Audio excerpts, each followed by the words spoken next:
Mangamma versus Gangamma. Magic body lotion. ஒரு நாள் கங்கம்மா வீட்ல உட்காந்து ஒரு மாசத்துல கோடி ரூபாய் சம்பாதிக்கிறது எப்படிங்கிற புத்தகத்தை படிச்சிட்டு இருப்பாங்க. படிச்சுட்டு தான் மனசுல நல்லா இந்த புத்தகத்தை படிச்சுட்டு எப்படியாச்சும் ஒரு மாசத்துக்குள்ள கோடி ரூபாய் சம்பாதிக்கணும் என்ன நினைச்சிட்டு இருப்பாங்க. அப்பதான் அவங்க கிட்ட சக்கரை சுஜாதா வராங்க. வந்து, கங்கா என்ன பண்ணிட்டு இருக்கடி?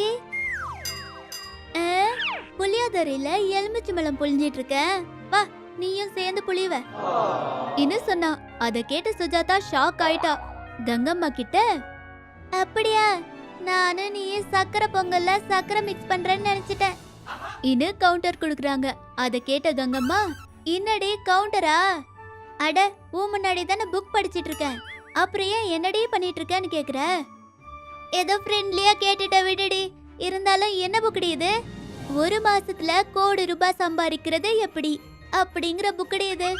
நீ பாத்துட்டே இரு, ஒரு மாசத்துல நான் கோடி ரூபாய் சம்பாதிப்பேன் இன்னும் ரொம்ப கான்பிடண்டா சொல்றாங்க. அத கேட்ட சுஜாதா, ஆமாண்டி கங்கா, இதுல எழுதுன மாதிரியே இத படிச்சவங்க எல்லாம் கோடீஸ்வரிங்க ஆயிடுவாங்களா இன்னும் சந்தேகமா கேக்குறாங்க.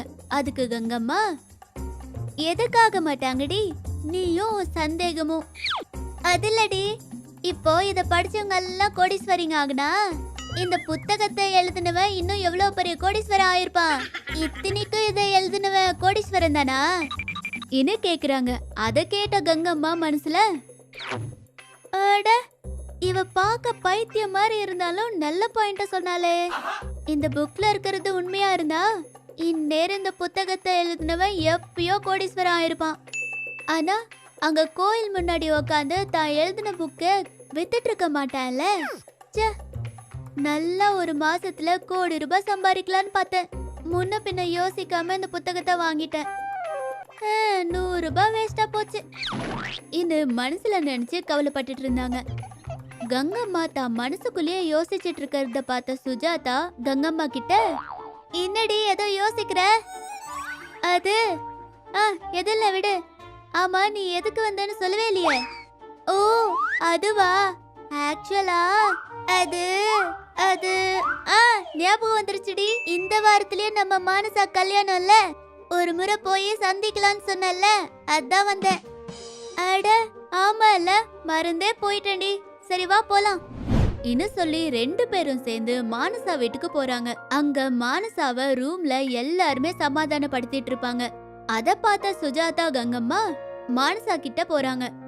மானசா முகம் பூரா கருப்பா கறி மாதிரி இருக்கும். அத பார்த்த இவங்க 2 பேரும் ஷாக் ஆகுறாங்க. சுஜாதா மானசா கிட்ட, என்னடி மானசா, நல்லா சக்கரை மாதிரி வெள்ளையா இருக்கிற உன் மூஞ்சு இப்படி கறி மாதிரி கருப்பா இருக்கு இன்னு கேக்குறாங்க. அதுக்கு மானசா, என்ன மூடி, யாரோ ஒரு கிழவி வந்து என்ன இந்த பாடி லோஷன் பூசிக்கிட்டா நல்லா க்ளோ வரும்னு சொன்னாடி. அத கேட்டு உண்மை நினைச்சு ஒரு வாரம் அந்த பாடி லோஷனை பூசிக்கிட்டேடி. அவ்வளவுதான், என் மூஞ்சி இப்படி கருப்பாயிருச்சடி இன்னும் சொல்லி கவலைப்பட்டுட்டு இருந்தாங்க. அத கேட்ட கங்கா மானசா கிட்ட, இருந்தாலும் ஏதோ ஒரு கிழவி வந்து உங்ககிட்ட பாடி லோஷன் கொடுத்தா நீ எப்படி வாங்கிக்கிட்ட? அது அவங்க செத்து போன என் பாட்டியோட ஃப்ரெண்டுன்னு சொன்னாங்க, அதான் வாங்கிக்கிட்ட. இப்ப என்ன பண்ணணுமோ புரியவே இல்ல. இந்த கல்யாணம் மட்டும் நின்னு போச்சுன்னா எங்க அம்மா அப்பா ஊர்ல தலை நிமிர்ந்து நடக்க முடியாது இன்னும் அழுதுகிட்டே சொன்னாங்க. அத கேட்ட கங்கம்மா மானசாவை சமாதானப்படுத்திக்கிட்டே, நீ சொன்னதெல்லாம் கேட்டா உன் கல்யாணத்தை கெடுக்க யாரோ வேணும்னே பண்ண மாதிரி இருக்கு. சரி விடு, நீ எதுவும் கவலைப்படாத, நான் ஏதோ ஒண்ணு பண்றேன் இன்னும் மானசாவுக்கு தைரியம் சொல்றாங்க. அப்போ மானசா கங்கம்மாவை ஹக் பண்ணிக்கிட்டு, ப்ளீஸ் கங்கா, நீ தான் ஏதோ ஒண்ணு பண்ணி இந்த ப்ராப்ளம்ல இருந்து என்ன முன்னேற்றணும் ப்ளீஸ் இன்னும் கெஞ்சுறாங்க. அதுக்கு கங்கா, அட நீ எதுவும் கவலைப்படாதடி, தைரியமா இரு, நான் இருக்கல்ல இன்னும் சொல்லி அங்க இருந்து அவங்க வீட்டுக்கு போறாங்க. சக்கரை சுஜாதாவும் அவங்களோட அவங்க வீட்டுக்கு போறாங்க.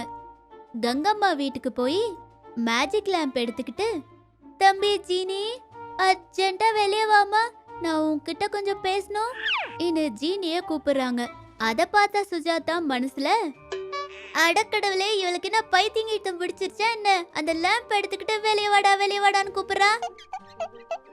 என்ன நினைச்சிட்டு இருந்தாங்க. அப்ப ஜீனி அந்த மேஜிக் லேம்ப்ல இருந்து வெளியே வராரு. அத பார்த்த சுஜாதா, அத்தடி பேய், காப்பாத்துங்க இன்னும் சத்தமா கத்திக்கான்னு திரும்பி கீழே விழுந்துடுறாங்க. அத பார்த்த ஜீனி கங்கம்மா கிட்ட, யாருக்கா இந்த காமெடி பீஸ் இப்படி பயப்படுது? அதுக்கு கங்கம்மா, இது என்னோட ஃப்ரெண்டு சக்கரை சுஜாதாடா. உன்னை பாக்குறது தான் முதல் தடவைல, அதான் சக்கரை வந்து கீழே விழுந்துட்டா இன்னும் சொன்னாங்க. சக்கரைங்கிற வார்த்தை கேட்ட உடனே சுஜாதா எந்திரிச்சு, என்னது சக்கரையா, எங்கடி இன்னு கேக்குறாங்க. அதுக்கு கங்கா, சக்கரை இல்லடி, சக்கர் அப்படின்னா கண்ணு திரும்பி விழுந்துட்டான்னு சொல்றேன். ஓ அப்படியா, அத்தடி பேடி, அது இங்கே இருக்குடி அத்தடி. என்னக்கா இது, இவங்க ரொம்ப தான் ஓவர் ஆக்ஷன் பண்றாங்க இன்னு சொல்றாரு. அதுக்கு கங்கம்மா, அவ கதையை விடுடா தம்பி, எனக்கு ஒரு ப்ராப்ளம் வந்திருக்கு, அது நீ தான் சால்வ் பண்ணணும். இன்னு நடந்தது எல்லாத்தையுமே ஜீனி கிட்ட சொல்றாங்க.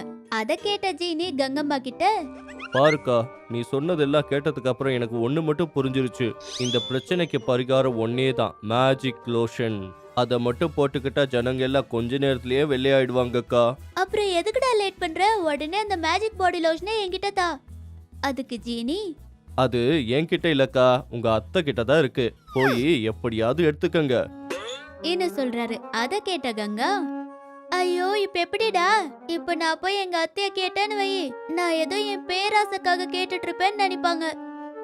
ஏதோ ஒண்ணு, எப்போ சுயநலமா அவங்களோட பொருட்களை திருட்டுத்தனமா எடுத்துப்பேன். இப்போ என் ஃப்ரெண்டுக்காக அந்த மேஜிக் பாடி லோஷனை எடுத்துக்கிறேன் இன்னு சொல்லிட்டு மங்கம்மா ரூம்குள்ள போறாங்க. மெதுவா அந்த ட்ரங்க் பெட்டியை ஓபன் பண்ணி மேஜிக் பாடி லோஷனுக்காக தேடுறாங்க. அப்போதான் அங்க மங்கம்மா வராங்க. கங்காவை பார்த்து, என்னடி மறுபடியும் என்னத்த ஆட்டிய போட வந்திருக்க இன்னு கேக்குறாங்க. வேற வழி இல்லாம கங்கா நடந்தது எல்லாத்துமே மங்கம்மாவுக்கு சொல்றாங்க. அத கேட்ட மங்கம்மா கங்கம்மா கிட்ட, அடியே எனக்கு எல்லாம் தெரியும்டி, நீ மக்களை மோசம் பண்ணாதான் திட்டுவேன், ஆனா உதவி பண்றேன்னா நான் எதுக்கு திட்ட போறேன் இன்னு சொல்லி அவங்களுக்கு அந்த மேஜிக் பாடி லோஷனை கொடுக்கறாங்க. இந்தா, இதுதான் மேஜிக் பாடி லோஷன், இது பூசிக் சொல்லு, நிமிஷத்துல வெள்ளையா மாறிடுவா. இன்னொரு விஷயம், அவ கருப்பாகிறதுக்கு காரணம் அவ மறு தங்கச்சி. அவளுக்கு நல்ல பையனோட கல்யாணம் நடக்குதுங்கிற பொறாமையில அவ தான் கிளவி மாதிரி வேஷம் போட்டுட்டு அந்த பாடி லோஷனை கொடுத்துருக்கா இன்னு சொல்றாங்க. அத கேட்ட கங்கம்மா அவங்களுக்கும் அவங்களோட ஃப்ரெண்டுக்கும் இவ்ளோ உதவி பண்ணதுக்காக இறுக்கி கட்டி பிடிச்சு, தேங்க்ஸ் அத்தை, ரொம்ப தேங்க்ஸ் இன்னு சொல்றாங்க. உடனே போய் மானசாவுக்கு அந்த மேஜிக் பாடி லோஷனை கொடுக்கறாங்க. அத பூசிக்கிட்ட கொஞ்ச நேரத்துக்கே மானசா வெள்ளையா ஆயிடுறாங்க. எல்லாருக்கும் இதெல்லாத்தையும் பண்ணது மானசாவோட மறு தங்கச்சின்னு சொல்றாங்க. அப்படி கங்கம்மா தான் ஃப்ரெண்டோட கல்யாணம் நின்னு போகாம உதவி பண்ணாங்க. அதுல மானசா கங்கம்மாவை இறுக்கி கட்டி பிடிச்சு, தேங்க்ஸ் சந்து, நேரத்துக்கு தேவதை மாதிரி வந்து உதவி பண்ண, தேங்க்யூ சோ மச் டி